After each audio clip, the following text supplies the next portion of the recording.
Cash flow statement बनाते समय सबसे बड़ी भूल यही होती है कि विद्यार्थी तीनों गतिविधियों ऑपरेटिंग, इन्वेस्टमेंट और फाइनेंसिंग को आपस में मिला देता है।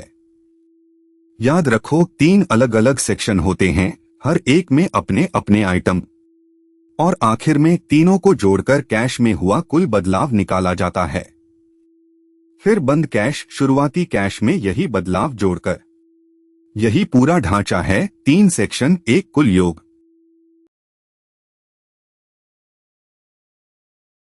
अब हर बदलाव के पीछे का तर्क। डेप्टर्स वो ग्राहक जिनसे हमारा बकाया है। अगर डेप्टर्स घट जाए, मतलब ग्राहकों ने हमें पैसा दे दिया, तो कैश आई। यही तर्क। क्रेडिटर्स जिन्हें हमें देना है। क्रेडिटर्स बढ़े, मतलब हमने ज्यादा माल उधार लिया, कैश खर्च नहीं हुई, कैश बची। फिक्स्ड एसेट्स बेचना, यह दिन प्रतिदिन का व्यापार नहीं, लंबी अवधि की संपत्ति से निपटना है, इसलिए इन्वेस्टमेंट। और डिबेंचर वापस करना, उधार चुकाना, यह फाइनेंसिंग एक्टिविटी और कैश बाहर जाने से आउटफ्लो। यही 4 तर्क इस पूरे सवाल की जान हैं।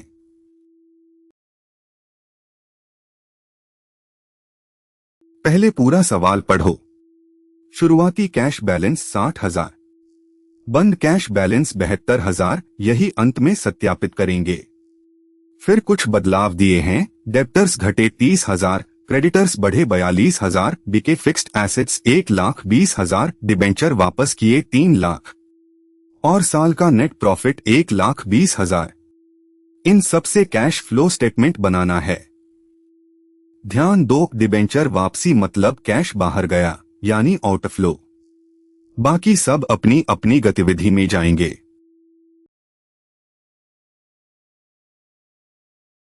समझो, दुकान चलाने वाले की 3 तरह की कैश आती जाती है। पहली, रोज के काम से माल बेचा, माल खरीदा, खर्चे चुकाए, यह ऑपरेटिंग एक्टिविटी। दूसरी, एसेट्स से नई मशीन ली, पुरानी बेची, यह इन्वेस्टमेंट एक्टिविटी। तीसरी, पैसा जुटाने से शेयर या डिबेंचर जारी किए, कर्ज लिया या चुकाया, यह फाइनेंसिंग एक्टिविटी। आखिर में शुद्ध बढ़त या गिरावट निकाली जाती है और उसे शुरुआती कैश में जोड़कर बंद कैश पाया जाता है।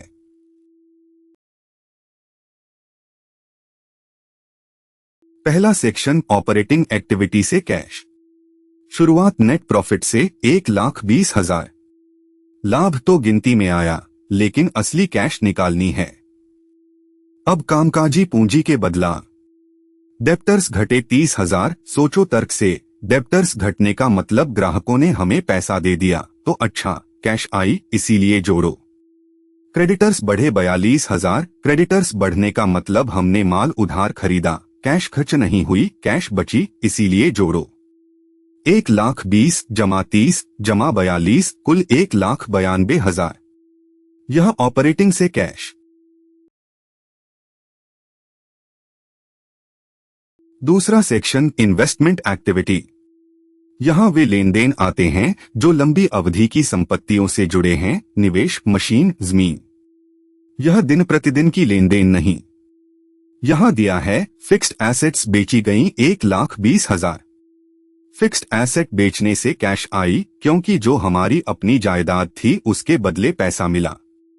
बेचने से कैश आई तो इनफ्लो। इन्वेस्टमेंट से कैश 1,20,000।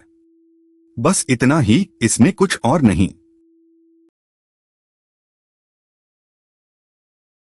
तीसरा सेक्शन, फाइनेंसिंग एक्टिविटी।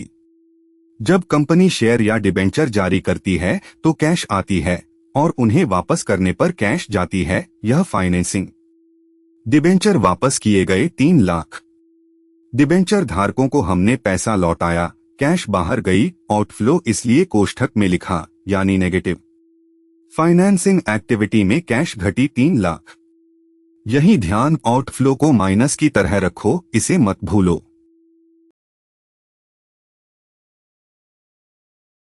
अब पूरा हिसाब मिलाकर देखो।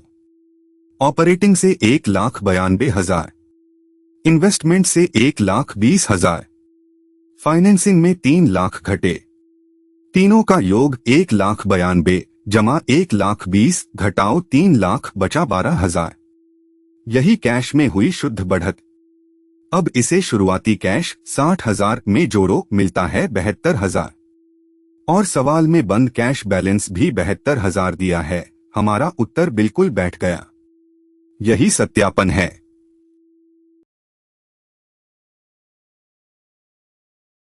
और वो धोखा। कई विद्यार्थी ऑपरेटिंग के बाद रुक जाते हैं, बस वही जोड़कर बंद कैश निकाल लेते हैं, इन्वेस्टमेंट और फाइनेंसिंग भूल जाते हैं। यह घातक है। तीनों एक्टिविटीज को मिलाकर ही कैश का कुल बदलाव निकलता है। फाइनेंसिंग का आउटफ्लो 3 लाख नजरअंदाज करो तो बंद कैश 2,92,000 आ जाएगी, जबकि सवाल में 72,000 दिया है। तो तीनों सेक्शन हमेशा जोड़ो। सार 3 लाइन। पहला, ऑपरेटिंग से कैश नेट प्रॉफिट जमा करंट एसेट्स में कमी जमा करंट लायबिलिटीज में बढ़त।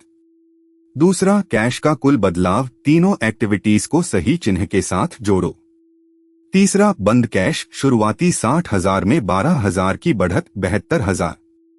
कैश फ्लो का यही ढांचा हर सवाल में काम आएगा।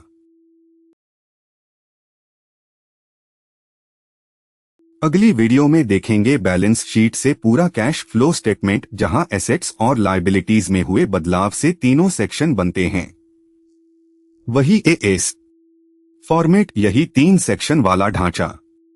पूरा कोर्स हर कॉन्सेप्ट कदम दर कदम परीक्षा के हिसाब से तैयार, सब mpboard.ai पर। चैनल को सब्सक्राइब करना ना भूलें। धन्यवाद।